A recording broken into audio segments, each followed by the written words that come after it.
Praise the lord, hallelujah. ಸ್ತೋತ್ರ ಸ್ತೋತ್ರ ಸ್ತೋತ್ರ. ಕರ್ತನ ಅತಿಪವಿತ್ರವಾದ ನಾಮಕ್ಕೆ ಮಹಿಮೆಯುಂಟಾಗಲಿ. 2025 ಇಸುವೆ ಜೂಲೈ ತಿಂಗಳು 29ನೇ ತಾರೀಕು ಮಂಗಳವಾರ ಬೆಳಗ್ಗೆ ಕರ್ತನ ಪವಿತ್ರವಾದ ಪಾದ ಸಮೂಹದಲ್ಲಿ ನಾವೆಲ್ಲವരും ಕೂಡಿ ಬಂದು ಕರ್ತನೆ ಸ್ತುತಿಸಿ ಕೊಂಡಾಡುವುದಕ್ಕಾಗಿ ದೇವರು ನಮ್ಮ ಜೀವಮಾನದಲ್ಲಿ ಕೊಟ್ಟಿರುವ ಒಳ್ಳೆಯ ಅವಕಾಶಕ್ಕಾಗಿ ಸ್ತೋತ್ರ ಮಾಡುತ್ತೇನೆ. ಹೋದ ರಾತ್ರಿಯಲ್ಲಿ ಹಗಲಲ್ಲಿ ಎಲ್ಲ ಕರ್ತನು ನಮ್ಮನ್ನು ಕಾಯ್ದು ಕಾಪಾಡಿದಕ್ಕಾಗಿ ಕರ್ತನಿಗೆ ಮಹಿಮೆಯುಂಟಾಗಲಿ.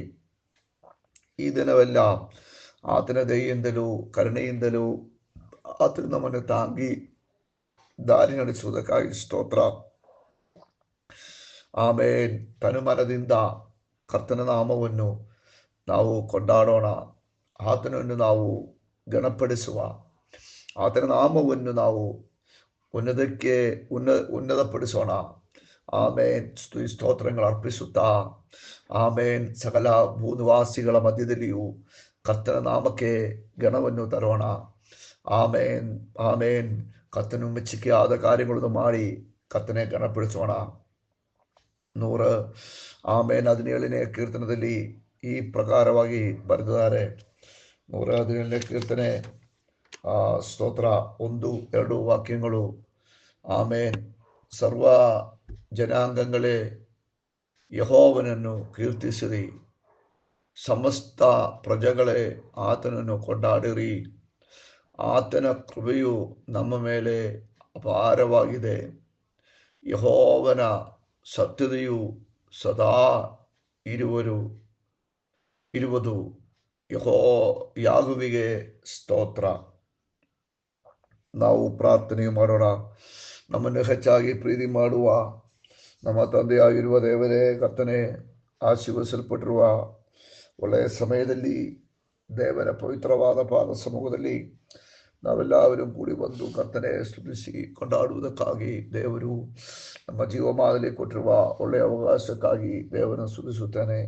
ಹೋದ ರಾತ್ರಿ ಜಾಗದಲ್ಲಿ ಎಲ್ಲ ನಮ್ಮನ್ನು ಕಾಯ್ದು ಕಾಪಾಡಿ ಅದಕ್ಕೆ ಸ್ತೋತ್ರ ಮಾಡುತ್ತೇನೆ. ಕರ್ತಾವೇ, ನನ್ನನ್ನು ಕೂವಿ ಕರ್ರಿ, ನಾನು ನಮಗೂ ಉತ್ತರವನ್ನು ದಯಪಾಲಿಸುವೆ. ಕೇಳಿರಿ, ನಿಮಗೆ ದೊರಕುತ್ತದೆ. ಎಂಬುದಾಗಿರುವ ದೇವರ ವಾಕ್ಯ ಪ್ರಕಾರ ಎಲ್ಲ ಪ್ರಾರ್ಥನೆಯು ನಿಮ್ಮ ಸಮೂಹದಲ್ಲಿ ಬಂದು ನೀವು ಅದಕ್ಕೆಲ್ಲ ಉತ್ತರ ಕೊಡುವ ದೇವರಾಗಿರುವುದಕ್ಕಾಗಿ ಸ್ತೋತ್ರ. ಪ್ರತ್ಯೇಕವಾಗಿ ಕುಟುಂಬಗಳಲ್ಲಿ ಸಮಾಧಾನವೂ ಸಂತೋಷವೂ ಇರಲಿ. ಭಿನ್ನವಾದಗಳು ನೀಗಲಿ. ಮಕ್ಕಳ ಎಜುಕೇಷನ್ಗಳು ಆಶೀರ್ವಾದವಾಗಲಿ. ಅವರ ಮದುವೆಗಳು ಬೇಗದಲ್ಲಿ ನಡೆಯಲಿ. ತಡೆಯಾಗಿರುವ ತರಗಳೆಲ್ಲ ನೀಗಲ್ಪಡಲಿ. ಕರ್ತನೇ, ನಿಮ್ಮ ನಾಮವು ಗಣಪಡುವಂತೆ ನಾವು ಪ್ರಾರ್ಥಿಸುತ್ತೇನೆ. ಹಲ್ಲೆಲೂಯಾ. ಮನೆ ಕಟ್ಟುತ್ತಾ ಇದೆ. ಅರ್ಥವಾಗಿರುವ ಮನೆಗಳು ಫಿನಿಶ್ ಮಾಡಕ್ಕಾಗಿ ಕೃಪೆ ನೀಡು ಸ್ವಾಮಿ. ಇವಾಗ ಕೊಡ್ತೀವಿ ಎಂಬುದಾಗಿ ಹೇಳಿಕೊಂಡು ದುಡ್ಡು ತಗೊಂಡು ಮತ್ತೆ ಏಮಾರಿಸಿರುವ ಕೆಲವರುಂಟು. ಅವರ ದುಡ್ಡುಗಳು ಕರೆಕ್ಟ್ ಟೈಮಲ್ಲಿ ವಾಪಸ್ ಕೊಡುವಂತೆ ಪ್ರಾರ್ಥನೆ ಮಾಡುತ್ತೇನೆ ಸ್ವಾಮಿ. ಹಣದ ವಿಷಯದಲ್ಲಿ ಇವತ್ತು ಒಂದು ದೊಡ್ಡ ಬಿಡುಗಡೆಯು ನಿಮ್ಮ ಜನರಿಗೆ ಉಂಟಾಗುವಂತೆ ಪ್ರಾರ್ಥಿಸುತ್ತೇನೆ. ಅದೇ ಪ್ರಕಾರವಾಗಿ ಕರ್ತಾವೇ, ರೋಗಿಗಳಿಗಾಗಿ ಪ್ರತ್ಯೇಕವಾಗಿ ಪ್ರಾರ್ಥನೆ ಮಾಡ್ತೇನೆ. ಎಲ್ಲ ರೋಗದ ಬಂಧನಗಳು ಬಿಚ್ಚಲ್ಪಡಲಿ. ರೋಗ ಶಕ್ತಿಗಳು ನೀಗಲಿ. ತಲೆಯಿಂದ ಕಾಲುವರೆಗೂ ಇರುವ ಎಲ್ಲ ರೋಗಗಳಿಗೂ ಬಿಡುಗಡೆ ಕೊಡುವುದು ನೀವೇ ಸ್ವಾಮಿ. ನಿಮ್ಮ ನಾಮವು ರೋಗ ಶಾಂತಿ ನೀಡುವ ನಾಮವಾಗಿದ್ದ ಮೂಲಕ ಯೇಸು ಕ್ರಿಸ್ತನ ನಾಮದಲ್ಲಿ ಸಂಪೂರ್ಣವಾದ ಬದಲಾವಣೆಗಳು ಬಿಡುಗಡೆಗಳು ಉಂಟಾಗಲಿ ಎಂಬುದಾಗಿ ಪ್ರಾರ್ಥಿಸುತ್ತೇನೆ. ಕರ್ತನ ಸೇವೆ ಮಾಡುವ ಸೇವಕರಿಗಾಗಿ ಪ್ರಾರ್ಥಿಸುತ್ತೇನೆ. ಅವರ ಸೇವೆಗಳನ್ನು ಆಶೀರ್ವಾದ ಮಾಡು ದೇವರೇ. ಒಂದು ದೊಡ್ಡ ಉಜ್ಜೀವನಕ್ಕಾಗಿ ನಾವು ಬೇಡಿಕೊಳ್ಳುತ್ತೇನೆ ಸ್ವಾಮಿ. ಕರ್ತಾವೇ, ಉಜ್ಜೀವನವನ್ನು ಕಳಿಸು ಸ್ವಾಮಿ. ಕರ್ತನೇ, ಪ್ರಾರ್ಥನೆ ಮತ್ತು ಉಪವಾಸದ 3ನೇ ದಿನ ಇದು. ಈ ದಿನವೂ ದೇವರ ಮಹಿಮೆಯನ್ನು ತೋರಿ ಬರಲಿ. ಉಪವಾಸದಲ್ಲಿಯೂ ಪ್ರಾರ್ಥನೆಯಲ್ಲಿ ಇರುವ ಮಕ್ಕಳೇ ಆಶೀರ್ವದಿಸು. ದೇವರ ಕೃಪೆಯಿಂದ ತುಂಬಿಸು ಸ್ವಾಮಿ. ಪ್ರಾರ್ಥನೆಗಳಿಗಾಗಿ ಸ್ತೋತ್ರ. ಯೇಸು ಕ್ರಿಸ್ತರ ಮುತ್ತು ನಾಮದಲ್ಲಿ ತಂದೆಯೇ. ಪ್ರಿಯರಾದ ದೇವರ ಮಕ್ಕಳೇ, ನಮಗೆ ಇವತ್ತು ರಾತ್ರಿ 9:30 ಪ್ರಾರ್ಥನೆ ಮತ್ತು ಉಪವಾಸಗಳುಂಟು. ಎಲ್ಲರೂ ಆನ್ಲೈನಲ್ಲಿಯೂ ಬಂದು ಸೇರಕ್ಕಾಗಿರೋ ಬಂದು ಅದರಲ್ಲಿ ಪಾಲ್ಗೊಳ್ಳಬೇಕು ಎಂಬುದಾಗಿ ಬೇಡಿಕೊಳ್ತೇನೆ. May God bless you. ಇವತ್ತು ಚಿಂತಕ್ಕಾಗಿ ಕೊಲೋಸ್ಯದವರೆಗೆ ಬರೆದ ಪತ್ರಿಕೆ 4ನೇ ಅಧಿಕಾರ 2ನೇ ವಾಕ್ಯ. ಪ್ರಾರ್ಥನೆಯನ್ನು ತಪ್ಪದೆ ಮಾಡುವವರಾಗಿ ಇರಲಿ. ಆಮೇನ್.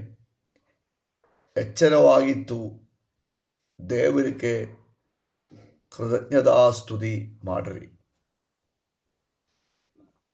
ಪ್ರಿಯರಾದ ದೇವರ ಮಕ್ಕಳೇ, ಆಮೇನ್. ಪ್ರಾರ್ಥನೆ ಮಾಡುವುದಲ್ಲಿ ಆಮೇನ್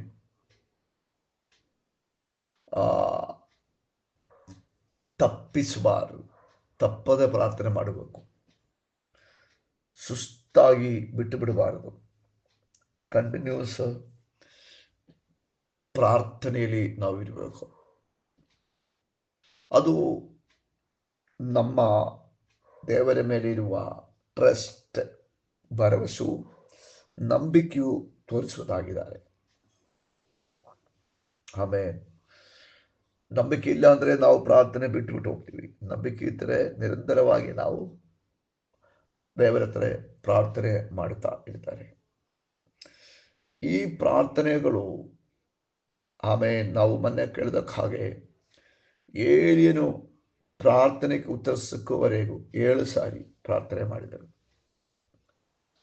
ಆಮೇಲೆ ಮತ್ತೆ ಮತ್ತೆ ಬಾಲ್ಯಕಾರನ ಹತ್ರ ಹೋಗಿ ನೋಡು, ಪ್ರಾರ್ಥನೆಗೆ ಉತ್ತರ ಬರ್ತಾ ಇದೆಯಾ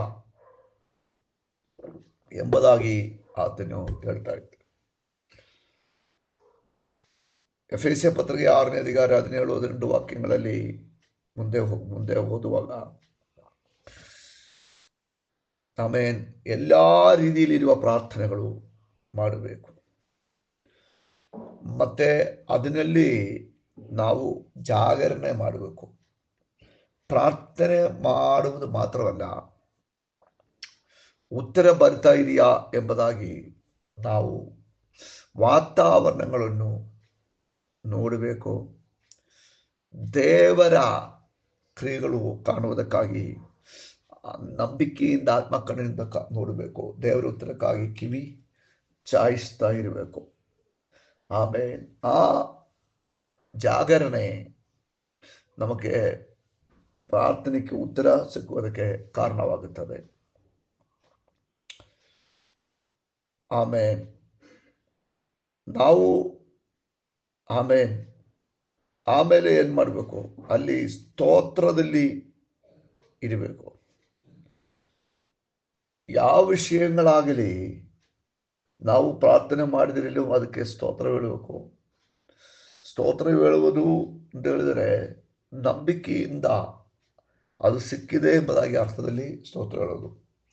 ಪೌಲ ಶೀಲ ಸೆರೆಮನೆಯಲ್ಲಿ ಇರುವಾಗ ಅವರು ಪ್ರಾರ್ಥನೆ ಮಾಡಿದ ಮೇಲೆ ಸ್ತೋತ್ರಗಳದ್ದು ಶುರುವಾಯಿತು. ಅವರು ಸೆರೆಮನೆಯ ಗೋಡೆಗಳು ಮುರಿಯುವುದಕ್ಕೆ ಮುಂಚೆನೆ ಸ್ತುತಿ ಸ್ತೋತ್ರಗಳು ಪ್ರಾರಂಭವಾಗಿದೆ. ಆಮೇಲೆ ಗೋಡೆ ಬಿತ್ತರು. ಸ್ತೋತ್ರ. ನಾವು ಪ್ರಾರ್ಥನೆಯಲ್ಲಿ ಆಮೇಲೆ ಸ್ತುತಿ ಸ್ತೋತ್ರಗಳನ್ನು ಅರ್ಪಿಸುವಾಗ ಆಮೇಲೆ ಇದೇ ಪ್ರಕಾರ ನಮ್ಮ ಜೀವನದಲ್ಲಿ ಬಿಡುಗಡೆ ಬರುತ್ತದೆ. ಆಮೇಲೆ ಸ್ತುತಿ ಸ್ತೋತ್ರಗಳು ಅರ್ಪಿಸ್ತಾ ಇರುವಾಗ ಸೈತಾನ ಬಂಧನಗಳು ಆಮೇಲೆ ಕೆಟ್ಟಗಳು ಆಮೇಲೆ ಮುರಿಯಲ್ಪಡುತ್ತದೆ, ಗೋಡೆಗಳು ಬಿತ್ತೋಗುತ್ತದೆ. ಆಮೇಲೆ ವೈರಿಯ ಎಲ್ಲ ರೀತಿಯಲ್ಲಿ ಇರುವ ಆಮೇಲೆ ಅನ್ಯಾಯವಾದ ಬಂಧನಗಳು ಬಿಚ್ಚಲ್ಪಡುತ್ತವೆ. ದುಷ್ಟ ಪಿಶಾಚಿನ ಕ್ರಿಯೆಗಳು ಲಯವಾಗುತ್ತದೆ. ಅವನ ಹೋರಾಟಗಳು ಯೇಸುವಿನ ನಾಮದಲ್ಲಿ ಆಮೇಲೆ ಜಯಿಸುವುದಕ್ಕಾಗಿ ನಿರಂತರ ಪ್ರಾರ್ಥನೆ. ಆಮೇಲೆ ಸ್ವಲ್ಪ ಪ್ರಾರ್ಥನೆ ಮಾಡಿದ ಮೇಲೆ ಬಿಟ್ಟು ಬಿಡುವುದಲ್ಲ, ನಿರಂತರ ಪ್ರಾರ್ಥನಾ ಮನುಷ್ಯರಾಗಿರುವ ಪ್ರಾರ್ಥನೆ ಮಾಡಬೇಕು. ಆಮೇಲೆ ಅದರಲ್ಲಿಯೇ ಇರಬೇಕು. ಜಾಗರಣ ಪ್ರಾರ್ಥನೆ ಯುದ್ಧ ತರ ಅದು, ಅದರಲ್ಲಿಯೇ ಇರಬೇಕು. ಜಾರಿ ಓಡಬಾರದು, ನಿಲ್ಲಿಸಬಾರದು. ಪ್ರಾರ್ಥನೆ ಜಯ ಸಿಕ್ಕವರೆಗೂ ಪ್ರಾರ್ಥನೆಯಲ್ಲಿಯೇ ನಾವು ಇರಬೇಕು. ಆಮೇಲೆ ಸ್ತುತಿ ಸ್ತೋತ್ರಗಳು ಅರ್ಪಿಸುತ್ತಾ ಮುಂದುವರಿಸಬೇಕು. ಈ ರೀತಿಯಲ್ಲಿ ನಾವು ಪ್ರಾರ್ಥನೆಯಲ್ಲಿ ಆಮೇಲೆ ನಿಲ್ಲುವಾಗ ಏಳೇನು ಮಳೆಯನ್ನು ಆಮೇಲೆ ಆ ಸಿಕ್ಕುವ ತನೆಗೂ ನಂಬಿಕೆಯನ್ನು ಬಿಟ್ಟು ಬಿಡಾದೆ ಪ್ರಾರ್ಥಿಸುತ್ತಾ ಇದ್ದರು. ಅದೇ ಪ್ರಕಾರ ನಮ್ಮ ಜೀವನದಲ್ಲಿಯೂ ಒಂದು ಆಮೇಲೆ ಆತ್ಮೀಕ ಮಳೆ, ಹಿಂಗಾರು ಮಳೆ, ದೇವರ ಉತ್ತರ ನಮ್ಮ ಜೀವ ಸಿಕ್ಕುವರೆಗೂ ನಾವು ಪ್ರಾರ್ಥನೆ ಮಾಡೋಣ. ಹೃದಯದಿಂದ ಪ್ರಾರ್ಥಿಸುವ. ಬಿಟ್ಟುಬಿಡಾದೆ ಪ್ರಾರ್ಥನೆ ಮಾಡೋಣ. ಅದೇ ಪ್ರಕಾರ ಆಮೇನ್. ಅದಕ್ಕೆಲ್ಲ ಕೃತಜ್ಞತೆಯನ್ನು ಹೇಳೋಣ. ಈ ವಾಕ್ಯಗಳಿಂದ ದೇವರು ನಮ್ಮೊಬ್ಬರನ್ನ ಆಶೀರ್ವಾದ ಮಾಡಲಿ, ಬಲಪಡಿಸಲಿ. ಆಮೇನ್. ಆ ನಾವು ಆಕಾಶದಲ್ಲಿ ನಕ್ಷತ್ರಗಳಂತೆಯೂ ಭೂಮಿಯ ಸಮುದ್ರದಲ್ಲಿ ಮರಳಂತೆಯೂ ಹೆಚ್ಚಿಗೆ ಆಗುತ್ತದೆ. We are blessed, we are really blessed, we are permanently blessed and highly favoured. May God bless you.